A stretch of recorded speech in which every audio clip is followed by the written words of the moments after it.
Em destaque no Panorama CBN, Jair Bolsonaro é transferido para a Papudinha e cela é 4 vezes maior. Banco Central decreta a liquidação da gestora Reag Investimentos. Ministro Dias Toffoli permite que peritos da Polícia Federal acessem material apreendido no caso do Banco Master. Flávio Dino proíbe repasse de emendas a ONGs ligadas a parentes de parlamentares. Maria Corina Machado diz que entregou medalha do Nobel a Donald Trump. Panorama CBN. Olá para você que está aqui comigo, eu sou Leandro Gouveia e a partir de agora, em menos de 30 minutos, vou te contar as principais notícias do dia.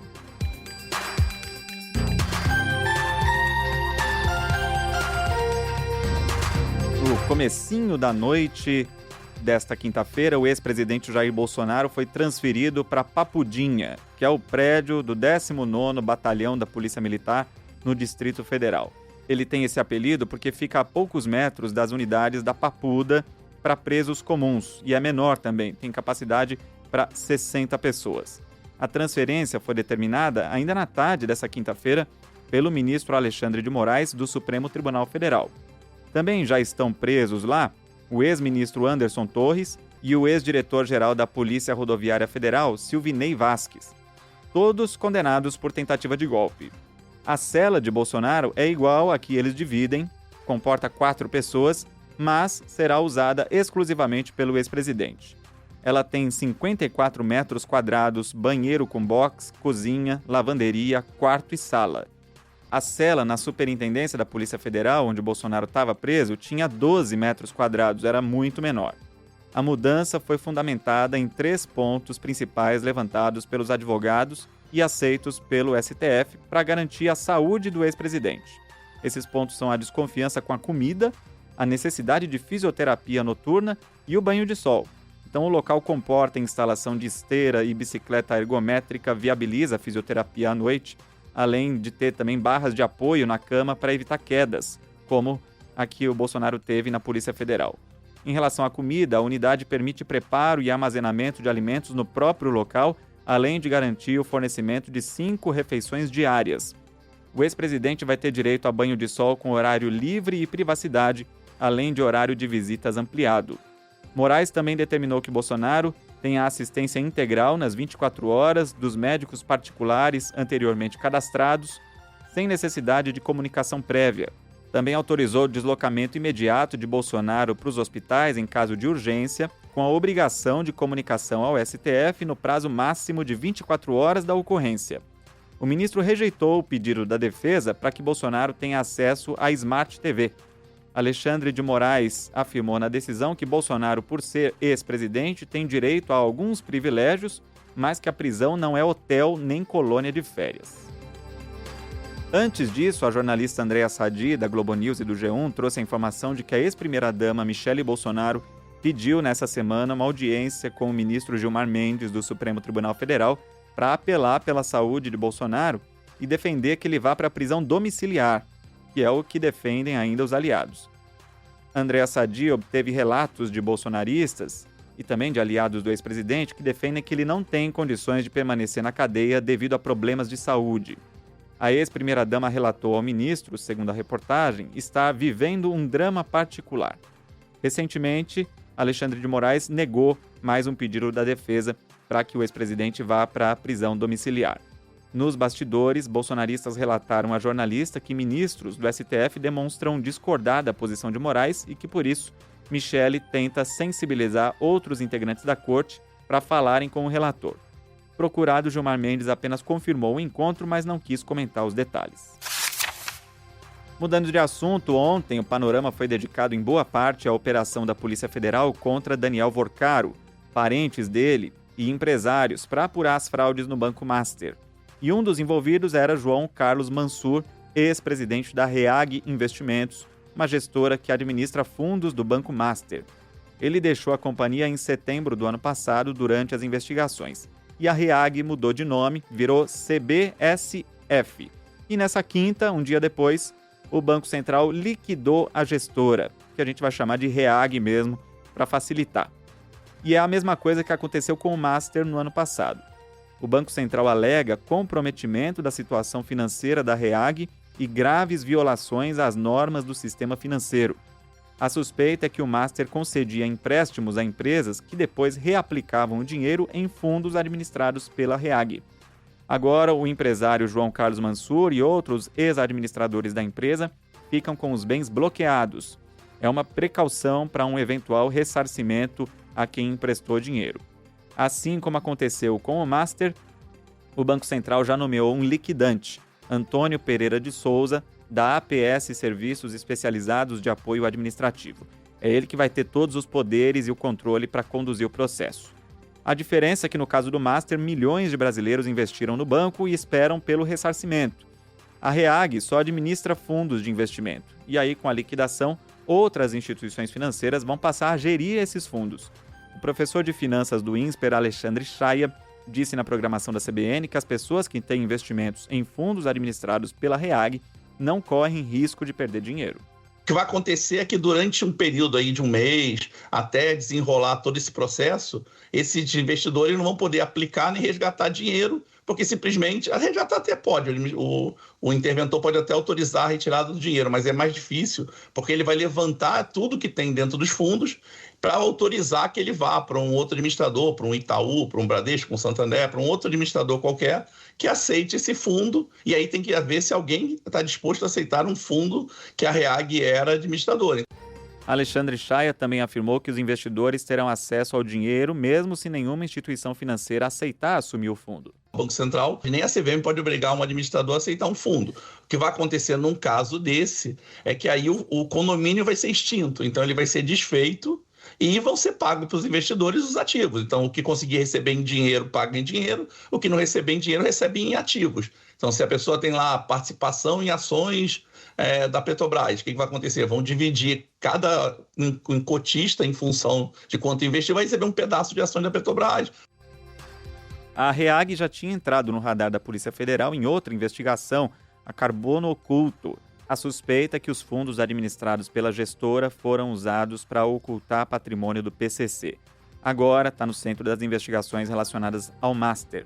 A PF apura operações que teriam inflado artificialmente resultados e o patrimônio das instituições. A suspeita é de uso dos fundos para desviar recursos do Master e promover o enriquecimento familiar dos empresários envolvidos. Agora, sobre a operação da quarta-feira, depois que eu gravei o panorama de ontem, o ministro Dias Toffoli mudou de posição sobre a guarda do material apreendido pela Polícia Federal. Primeiro, ele tinha determinado que tudo devia ficar lacrado no STF. Aí, mais tarde, ele reconsiderou e determinou que a Procuradoria-Geral da República ficaria responsável por guardar as provas. O jornal O Globo trouxe nesta quinta que a decisão não atendeu a um pedido da PGR. Partiu de um entendimento do próprio ministro. E fontes ouvidas pela reportagem disseram que a Procuradoria só tinha pedido para analisar o material apreendido, não para ficar com acervo. O usual é que a Polícia Federal fique com o material. E peritos da PF demonstraram preocupação. O atraso desses exames poderia levar à perda de vestígios ou de oportunidades para analisar os aparelhos ainda ativos ou desbloqueados recentemente.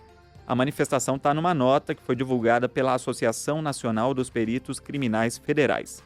Internamente, segundo a reportagem do jornal O Globo, os peritos também dizem que a decisão poderia levar a questionamentos futuros sobre a validade das provas, já que a custódia delas ficaria a cargo de quem acusa, que é a Procuradoria-Geral da República.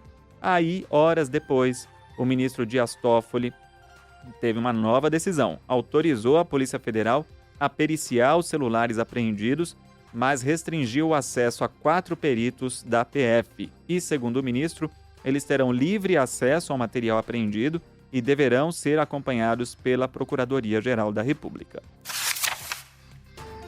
E o ministro Flávio Dino, do Supremo Tribunal Federal, determinou a proibição da destinação e da execução de emendas parlamentares para ONGs que mantenham vínculos familiares com parlamentares ou assessores responsáveis pela indicação dos recursos.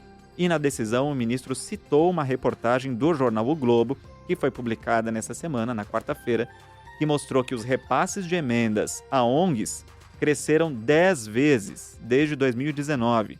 alcançando o recorde de 1,7 bilhão de reais em 2025. Parte desse montante foi destinada a estruturas controladas por familiares, ex-assessores e aliados políticos. Flávio Dino afirmou que não é compatível que a destinação de recursos públicos seja influenciada por vínculos familiares, diretos ou indiretos. Para ele, esse tipo de prática equivale à apropriação privada do orçamento público. Então, as entidades não podem estar ligadas a cônjuge, companheiro ou parente até o 3º grau do parlamentar, responsável pela indicação da emenda, ou do assessor parlamentar dele. No mercado financeiro, a Bolsa bateu recorde pelo 2º dia consecutivo. O principal índice da Bolsa de São Paulo teve alta de 0,16% aos 165.415 pontos. O dólar comercial caiu 0,62%, cotado a R$ 5,36. O euro vale R$ 6,23, com baixa de 0,82%.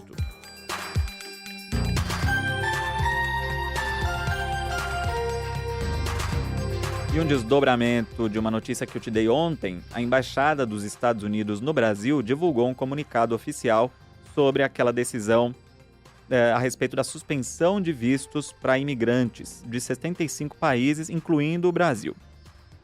A embaixada diz que o presidente Donald Trump tem deixado claro que imigrantes devem ser financeiramente autossuficientes e não representar um fardo financeiro para os americanos. Por isso, diz que o Departamento de Estado está fazendo uma espécie de pente fino para que imigrantes não usem benefícios de programas de assistência social nos Estados Unidos, nem se tornem um encargo público. A decisão vale apenas para autorizações de residência de imigrantes, então não afeta turistas nem viagens a negócios. O congelamento das emissões começa a valer em 21 de janeiro. E aí tem uns esclarecimentos. No caso de vistos já concedidos, a autorização está mantida. Nenhum visto foi revogado. As entrevistas marcadas continuarão sendo realizadas, mas nenhum visto vai ser emitido.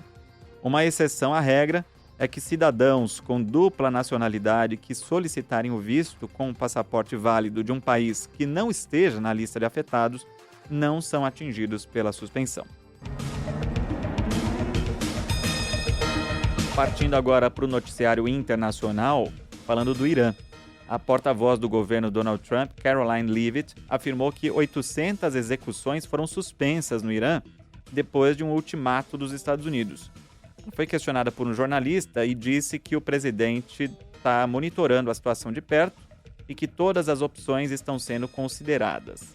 Os Estados Unidos anunciaram, nessa quinta também, sanções contra autoridades de segurança e ligadas ao setor bancário do Irã, sob as acusações de envolvimento com a violenta repressão a protestos pacíficos e lavagem de dinheiro no valor de bilhões de dólares do setor de petróleo. Entre os alvos está o secretário do Conselho Supremo de Segurança Nacional do Irã, quem Washington acusou de coordenar a repressão e ordenar o uso da força contra os manifestantes. Segundo o secretário do Tesouro americano, as sanções visam 18 indivíduos e entidades que o regime usa para burlar as sanções ao petróleo iraniano e desviar os lucros da venda de energia. Também nessa quinta, o Ministério das Relações Exteriores do Canadá informou que um cidadão do país morreu pelas mãos das autoridades iranianas, mas não foram divulgados detalhes de como a morte aconteceu. O número de vítimas, segundo uma ONG de direitos humanos que acompanha a situação no país, se mantém em mais de 3.400. E a líder da oposição na Venezuela, Maria Corina Machado, vencedora do Prêmio Nobel da Paz, esteve nessa quinta na Casa Branca para se reunir com o presidente Donald Trump. Os dois conversaram a portas fechadas e depois do encontro, ela disse que entregou a medalha do Prêmio Nobel da Paz a Donald Trump, como já disse que iria fazer, prêmio que era cobiçado por Donald Trump. A porta-voz da Casa Branca, antes disso, também falou sobre Venezuela e disse que 5 americanos foram libertados da prisão nessa semana. Caroline Leavitt também elogiou a cooperação da presidente interina da Venezuela, Delcy Rodrigues, nas vendas de petróleo. Mais cedo, os Estados Unidos apreenderam mais um petroleiro no Mar do Caribe, o Verônica. O governo americano já apreendeu 6 petroleiros sancionados desde o início de dezembro. Também nessa quinta, os corpos dos 32 soldados cubanos que foram mortos no ataque americano chegaram a Cuba para cerimônias militares formais e sepultamentos. Os cubanos trabalhavam como agentes de segurança de Nicolás Maduro. Os restos mortais deles serão recebidos com honras militares e levados ao Ministério das Forças Armadas na capital, Havana, onde a população vai poder prestar suas homenagens. Aliás, ontem eu te mostrei a pesquisa feita pelo Instituto Quest sobre o cenário eleitoral aqui no Brasil, e os pesquisadores também perguntaram a opinião dos eleitores sobre o bombardeio dos Estados Unidos à Venezuela e o sequestro do presidente Nicolás Maduro. E a maior parte, 46%, aprovaram a ação militar, metade acha que interferir em outro país para prender um ditador é aceitável. Quase 60% dos brasileiros temem que Trump faça algo parecido no Brasil. A percepção é diferente entre os que se dizem lulistas ou bolsonaristas. Entre os lulistas, 62% desaprovam a ação. Entre os bolsonaristas, 71% aprovam. Entre os que se declaram independentes, 44% aprovam e 35% desaprovam. Muitos brasileiros nem sabiam da notícia quando foram perguntados, 24%. E aí, sobre as razões para a captura de Maduro, 31% responderam que é combater o narcotráfico, 23% restaurar a democracia na Venezuela, 21% que é controlar o petróleo venezuelano, 4% disseram que é para reduzir a influência da China e 6% acham que é uma combinação de tudo isso. Ainda teve 2% que acham que nenhuma dessas é a razão verdadeira. A grande maioria dos entrevistados prefere a neutralidade do Brasil nessa situação. 70% dos brasileiros defendem que o Brasil se mantenha neutro. 18% acham que o país deveria apoiar as ações de Donald Trump. E apenas 10% defendem que o governo brasileiro condene as ações dos Estados Unidos, que é o que o presidente Lula tem feito. Apesar de a maioria dos entrevistados dizer que Lula agiu errado ao condenar o ataque, o impacto do ponto de vista eleitoral é bem menor. 71% dos brasileiros dizem que a postura de Lula não afeta o voto deles nas eleições. E a Justiça dos Estados Unidos volta a analisar um processo bilionário envolvendo o espólio do cantor Michael Jackson. Os irmãos da família de Frank Cascio, que é um ex-assistente do cantor, pedem uma indenização de $200 milhões por supostos abusos sexuais cometidos pelo cantor quando eles ainda eram crianças. O caso é antigo, mas ganhou um novo capítulo na quarta-feira. Frank Cascio afirma que ele e os irmãos foram coagidos a assinar um acordo de confidencialidade há 6 anos. Na época, eles teriam aceitado um valor milionário para não levar as acusações adiante, mas agora tentam anular o documento no tribunal. A defesa do espólio de Michael Jackson nega as irregularidades e afirma que a família está tentando extorquir o patrimônio deixado pelo rei do pop. Já o advogado da família Cascio usa como argumento o pagamento de $25 milhões feito por Michael Jackson ainda em vida para outro homem que o acusou de abuso nos anos 90.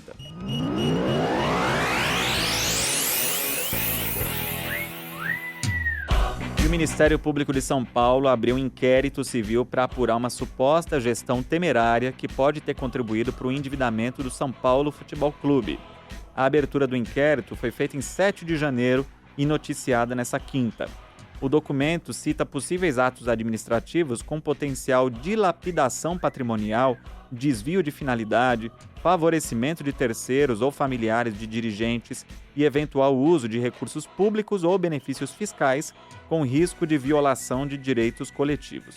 Além desse inquérito civil, o presidente do São Paulo, Júlio Casares, também é alvo de investigações na esfera criminal. Uma delas apura o recebimento de R$1,5 milhão por meio de depósitos em dinheiro em suas contas pessoais. Outra investiga a realização de 35 saques nas contas do clube entre 2021 e 2025, que somados chegam a cerca de R$11 milhões.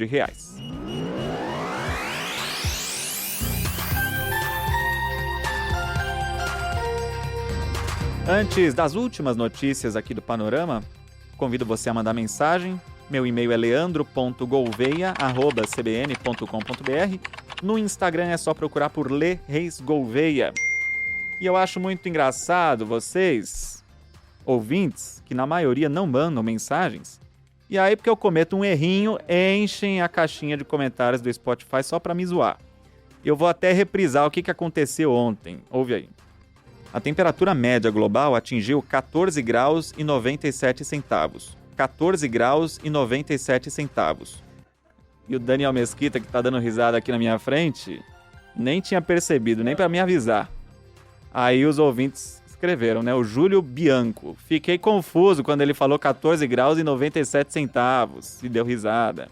Flávio Pontes Paris. 14 graus e 97 centavos vai parecer que é um preço baixo a se pagar pela mudança climática.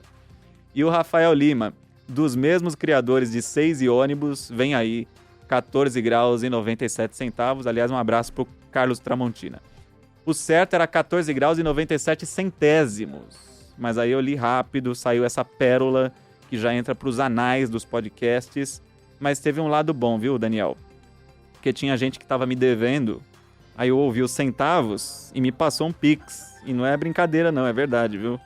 Eu vou falar só o primeiro nome pra não ser fácil de identificar. Nadédia.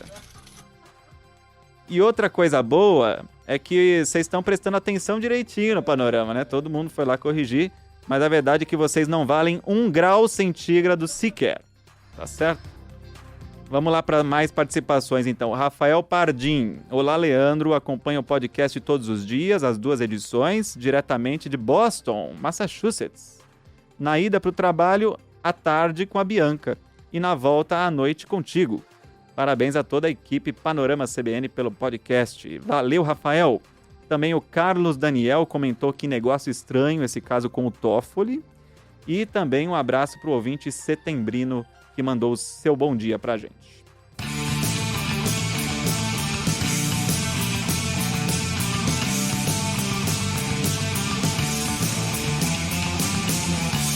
Atenção, você que pretende comprar ingresso pro show do Iron Maiden em São Paulo, tem malandro tentando passar a perna com um site igualzinho ao oficial. E a polícia fez uma operação para acabar com esse esquema. Os alvos foram empresas facilitadoras de pagamento usadas para escoar o dinheiro recebido com as fraudes.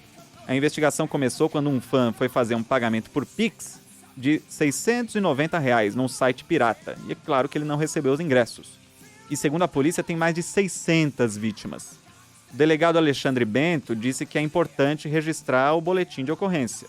Dá um print da tela para a gente pegar o endereço, constatar as diferenças do endereço, separar o comprovante de pagamento e sempre comunicar à polícia. Por menor que seja o prejuízo, às vezes as pessoas acham que o prejuízo é pequeno, mas é pequeno porque a gente para em uma pessoa. Quando a gente vai entrar no global, a gente vai ver que esses indivíduos eles faturam milhões com essas fraudes. Então, é sempre importante, por menor que seja o prejuízo, que a pessoa comunique à polícia. Bom, ninguém foi preso, foi uma operação de busca e apreensão. A polícia encontrou 13 relógios, 3 veículos de luxo, R$11 mil em espécie, 6 computadores e outros documentos que agora vão ser analisados. Agora o destaque fica para o nome da operação, que faz referência a essa música aí, Fear of the Dark. É a Operação Fear of the Pix.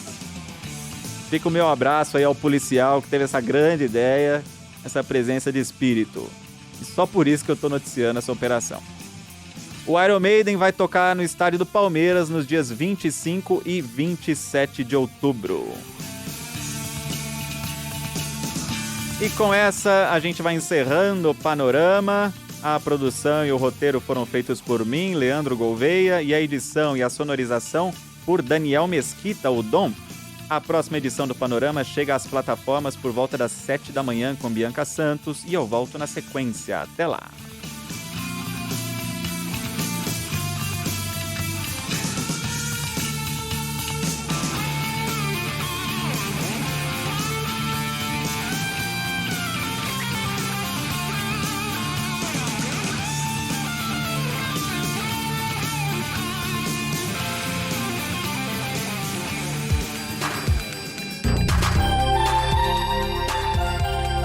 Panorama CBN. As principais notícias do dia em menos de meia hora.